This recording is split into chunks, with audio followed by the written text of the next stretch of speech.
Hi, I'm Lindsey Herman from Cake and Commerce, and today I'm going to show you how to make gluten-free and vegan gingerbread men.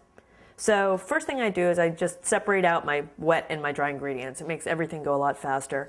I add some shortening to it. I use a palm shortening.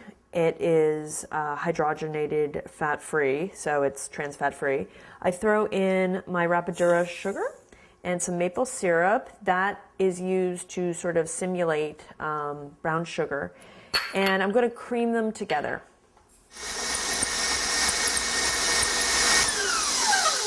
So once it's well mixed and fluffy, I'm going to add in some molasses, and this is an unsulfured molasses. We definitely do not want sulfured molasses.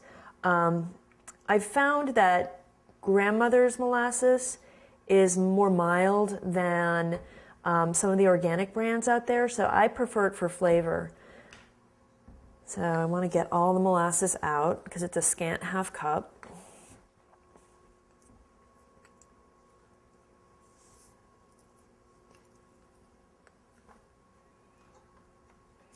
And it doesn't need to be mixing while we get it out. And I'm going to put in some vanilla and a little bit of, actually I'm going to wait on the water till this is all mixed together.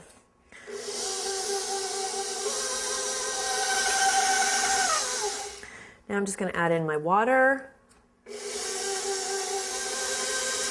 Now if you don't have a paddle that continuously scrapes down your bowl, you will want to scrape down. So after every addition, again, if you don't have one of these fancy new beaters, just kind of get your spatula in there and scrape down. Okay, so now we've got all of our wet ingredients in there. We can just throw in all of our dry ingredients. This is pretty easy. So I have light buckwheat flour, and all that means is there's no bran left in it. Then I have some teff, and this is a little rice flour, and tapioca, little tapioca flour. Then I have spices, and I like to use fresh ground spices. So I've got ginger, that I do use dry, but I have fresh ground cinnamon, nutmeg, and cloves. And that will give it a really nice big flavor. And then I throw in some salt and some baking soda. And finally some agar, and this is used for binding, and it really does a great job binding these little guys together. So we just mix. Okay, and once it comes together, it's actually going to feel sort of nice and kind of like modeling clay. It's a little dry, but not too dry. And we're just going to take it off. So now that the dough's made, I take about a third of it, and I just kind of pre-squish it down on a piece of parchment. I just like to pat it down first before I start rolling. And if it's at all sticky, I'll take another sheet of parchment paper and put it over it. But it's actually really nice to roll out and easy to work with. So I roll it out, I don't know, a little less than 1/4 inch, maybe. And it's okay if it's not perfectly shaped. The nice thing about gluten-free doughs is that, well, you can keep rolling them out and rolling them out and rolling them out, and it isn't going to change the texture. So that's the good thing about gluten-free. There's no gluten in it.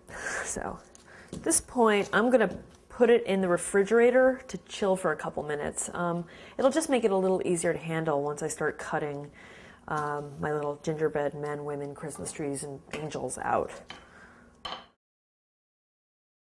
So the dough's been chilling for about 10 to 15 minutes, and I am now going to cut. And I've got some pretty nifty made in Vermont cutters, and I'm just gonna cut a bunch of shapes out as quickly as I can because I don't want this to soften up.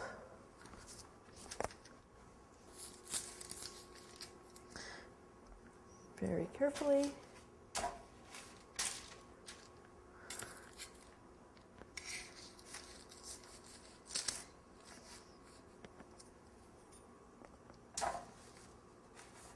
So now that we've rolled out the dough and cut the cookies and placed them on the sheet tray, they're ready to go in the oven. Although I am going to sprinkle some sugar on top. I just like the way it tastes and looks, but that's strictly optional. We're going to go 8 to 10 minutes if you want a soft and chewy gingerbread cookie. And if you want something a little harder that you'll use for decoration, take it to 15 minutes or so, and it gets nice and hard. Also, if you're going to make a decoration, at this point, you can punch a hole in the top, and it's okay if it doesn't go all the way through, because when it's baked, you can just kind of scrape the hole out. So I'm just going to put a couple holes in 2 of them now, and 3. So they're ready to go. They will puff a bit, and there will be some spread, but it's not going to be a ton. So you don't need a lot of distance between the cookies.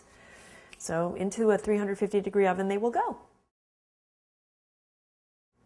So it's been about 10 minutes, and I've pulled the gingerbread out of the oven, and it's pretty much ready to eat or decorate at this point. There's some great recipes on the How To Heroes website for royal icing and cookie decoration, so I'd highly recommend those if you're into that thing. I'm really not. I just kind of like to eat them. So you really want to let these cool all the way, but I wanted to show you the hole that I poked in it.